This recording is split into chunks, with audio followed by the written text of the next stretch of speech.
Today we're going to look at a different way to compute the Shapley value.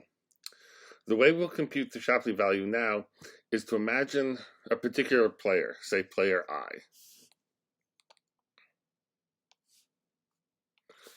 And when player I joins the coalition, imagine we have N players in our game. So the grand coalition consists of all the players 1 through N, and we try to construct the grand coalition by putting the players together one at a time, just starting to list them in some order. We ask, what is the value added when player I finally joins?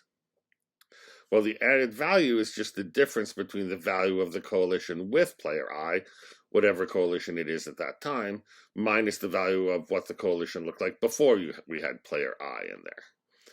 So this is the amount player I adds, but this will depend on what players were already there before player I joined. So we want to imagine the players can be added in any order. And it's very simple in a combinatorial sense to tell how many ways this can be done. If we have N players, there are N factorial ways to put them down in order. Remember, the players are 1, 2, 3, 4, 5, all the way up to N. Imagine here I put spaces, N spaces, and we want to fill out the grand coalition by putting the players in some order. How many ways can we do that? Well, we have N choices as to which player goes first. We have N minus 1 choices as to which player goes second, N minus 2 choices for which player goes third, and we keep going until we have only one choice for the number of for which player goes in that last spot.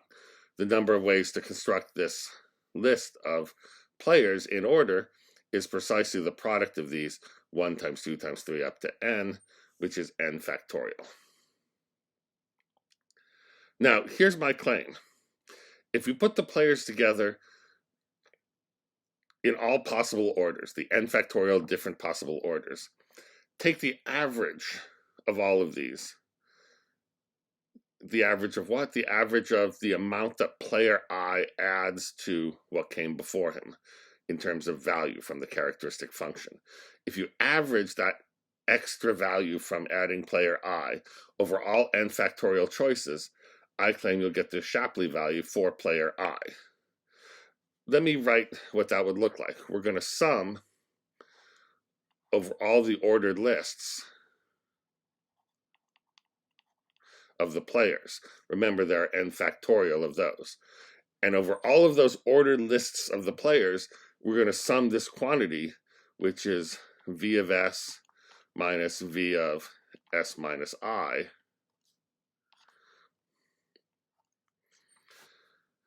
where here S is the set of players, or I should say it this way. Let me redo this here. S minus I is the set of players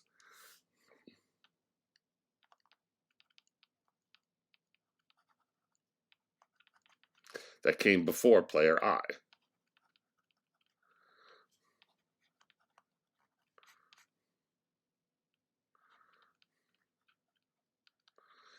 So that S is a set that contains player I, S minus I didn't, and when we added player I, we get this much extra value. So we're going to sum up this extra value and, of course, divide by N factorial to get the average added value for player I.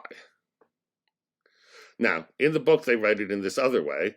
It says we can get phi sub I of V, and that's what we were computing here, the Shapley value for player I for this particular characteristic function. So phi sub I of V, the Shapley value for player I, can be written as a sum over all possible subsets of N that contain I of this added value from putting player I into that subset. So the difference between the value with the subset with I and the value of that same subset with I removed. And we're dividing by N factorial because we're going to be averaging over all the orders.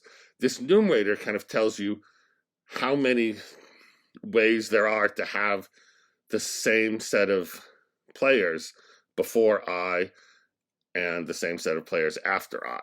So for a particular subset S of n that contains I, there had to be the size of S minus 1 players that come in before player I joins. This is the number of players. Then player I comes. Then you have,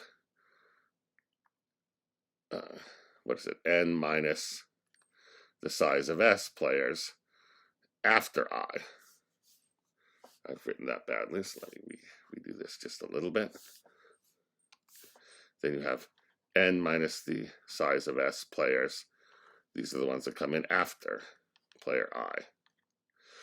And now with this many players before I, those could be rearranged in size of S minus 1 factorial ways.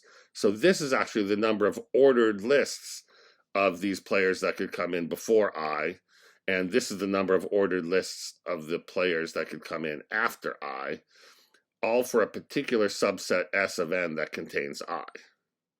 So what are we doing? We're still averaging exactly the same thing that I wrote above, but now we're averaging it by summing over subsets of n instead of summing over all the ordered lists. So for every subset of n, we have a lot of ways you could have everybody in. Let me start that again. For every subset of n that contains I, this numerator here is the number of ways you could have that subset of players without I rearranged, then have I come in, then have all the remaining players come in some ordered list after player I.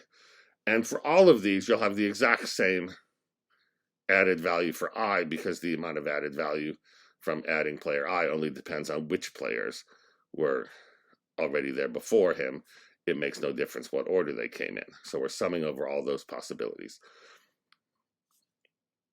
So this formula looks intimidating, but if we have a small set of players, it's actually pretty easy to compute with this. Now here's a question. Why is it that that should be the correct Shapley value for player I? In other words, if we use this sort of formula to compute the Shapley value for player 1, and the same formula just like this for the Shapley value for player 2, player 3, all the way up to player n, why does that new Shapley function that we create satisfy all the axioms?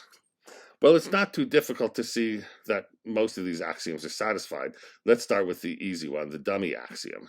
If you have a player who never adds value to any coalition, then this quantity here will always be 0, this added value for that player, and phi sub I of v, the Shapley value for that player, will clearly be 0. And that's exactly what the dummy axiom says it should be. What about symmetry? If you have two players I and j which always add the exact same value to any coalition that doesn't already include them, then it's very easy to see that this formula for phi sub I of v will give you exactly the same result as the formula for phi sub j of v, because these quantities, v of s minus v of the quantity s minus the set I, will be the same as v of s minus j. That's what it means to have two players behave in a symmetric fashion, to have them add the exact same value to every coalition that didn't contain them. So it's very easy to see that if you have two players with this symmetry condition, they'll end up with the exact same Shapley value with this formula. Additivity is rather straightforward algebraically, because if phi sub I of v is given by this formula, this is actually just a linear function of v. So phi sub I of v plus w will just be the same thing with the v plus w here, and the same thing with the v plus w here. Just, I'm not even going to write down the formulas. Just imagine taking this sum, splitting it up into the part with v and the part with w, and you'll end up with exactly the Shapley value for v plus the Shapley value for w. And this will be true for every I, so it will be true for the full Shapley function as well. Efficiency is kind of one of the trickiest, and I'll try to explain this without going into formulas. Efficiency says that the sum phi1 of v plus phi2 of v all the way up to phi n of v, the total amount assigned to all the n players in the Shapley function will be the value of this grand coalition, that you'll get the full, that it will be group rational, and that you'll get the full value from the entire group. Why is that true? Well, remember, each phi sub I of v is the average value added for I, the averaged over all possible orders in which you build the grand coalition. So if we imagine doing that, building the grand coalition through a list, some ordering of 1, 2, 3, 4, 5 up to n, we're doing this, say, n factorial times, then we're just adding up the contributions from player I, those n factorial times, and we'd be doing the exact same thing, adding up the contribution for player 1 n factorial times, and we're adding up the contribution for player 2 n factorial times, etc. When we add those together, we'll end up looking in all possible ways at what happens when we put in player 1, player 2, player 3, all the way up to player n. Well, we know what happens when we put them all up. The total added value is just v of n, because we get all the way up to the grand coalition and we get the total value for all the players. And we're doing this over all possible orders, so you can imagine doing that n factorial times, you'll get a total of v of n.